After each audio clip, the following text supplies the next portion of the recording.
start out first by introducing yourself, what division you're competing in, and who you're competing against.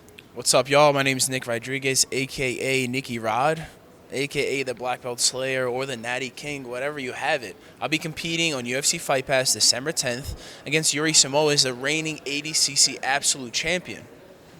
That was a great intro. Nobody's cutting slightly. Thank you. You're used to it. A little bit. So can you talk to me about that face-off? There's a little bit of tension there. What's going on between you guys?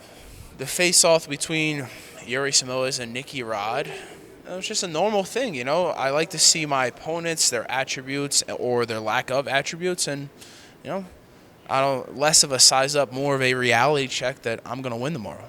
What are you expecting from him? Tomorrow I'm expecting, decent tactics, some hesitation to enter in real jiu-jitsu, because the more real jiu-jitsu that happens tomorrow in our match, the more it favors me. What would you consider real jiu-jitsu? I consider fake jiu-jitsu, like somewhat stalling, or like Yuri's has great anti-jiu-jitsu. He's good at shutting things down, good at like backing away and kind of negating jiu-jitsu entanglements. As I prefer to be completely submersed and engaged in offensive measures, and tomorrow I'll be looking for completely offensive and dominant positions. What do you think of GSP on commentary? Is it giving you a little bit of extra excitement, pressure, or are you keeping In my opinion, it's awesome to have a legend of the mixed martial arts community like George St. Pierre be commentating our match. It just shows that the world of jiu-jitsu is growing, and it's awesome to have guys like GSP supporting us. I know that the last fight passing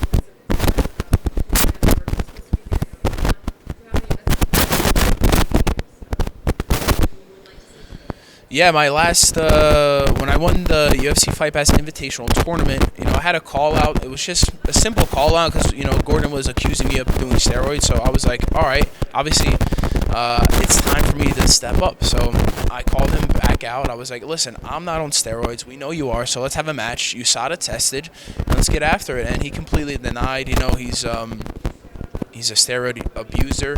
I'm the Natty King. We're bound to have a match.